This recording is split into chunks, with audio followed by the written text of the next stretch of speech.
Hey there, Leslie Kimiko, your classroom dance teacher here, coming to you today from a beautiful sunny day on my farm in Oregon. And inspired by my good friends up in Unalakleet, Alaska, shout out to Miss Fern's third grade class, hi everybody, we're going to spend the next several episodes digging into Common Core, specifically into grammar for the third grade classroom. All right, let's get started. Let's start today by talking about verb tense. So a verb is often an action word that describes what a subject does. When we talk about tense, what we're talking about is whether or not that action happened in the past, the present, or the future. Here's an example. This morning, I fed the chickens. That happened in the past. Right now, I'm talking to you. That's happening in the present.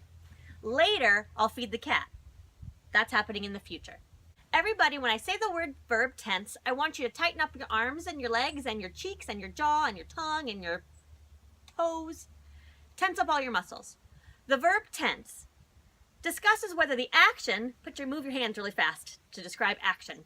The verb tense discusses whether the action happened in the, put your hands behind you, past, in the present, that's right now, or in the future, reach your hands forward.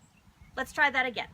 The verb tense discusses whether the action happened in the past, in the present, or in the future. Are you moving? Am I the only one moving here? Try it again. Tighten up those arms, tighten up those legs. The verb tense discusses whether the action happened in the past, in the present, or in the future. You've got it. It is a noisy day on the farm. I got cats and chickens all over the place. Let's try this a few more times just to make sure we have the hang of it. Plus, it's fun to move around.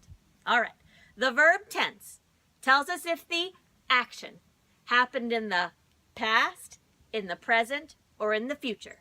Again, the verb tense tells us if the action happened in the past, in the present, or the future. Faster. The verb tense tells us if the action happened in the past, in the present, and the future. Faster. The verb tense tells us if the action happened in the past, in the present, or the future. What does the verb tense do? It tells us if the action happened in the what? Past, in the what? Present, or in the future. Good. The verb what?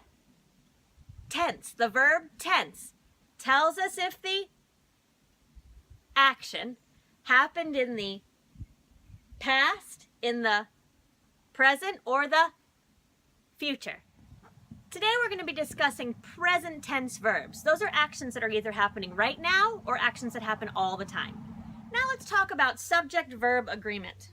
What is that? So, subjects and verbs in sentences work like teams, and they have to work together, and there's some things that we have to do as writers and speakers to help them get along.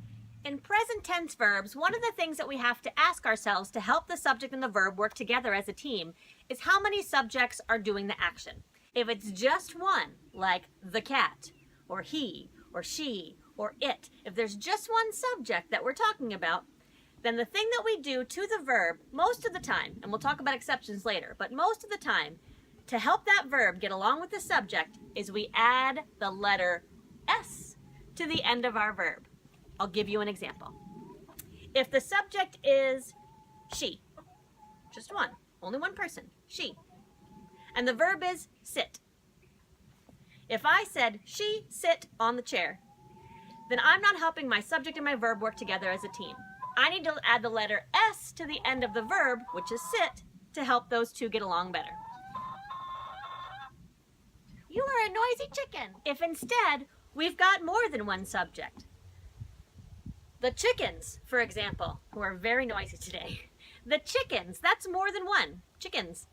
Then if I said the chickens sit on the chair, I don't have to add that S to help those two work together as a team. When there's more than one subject most of the time, that extra S on the end of your action verb, not necessary.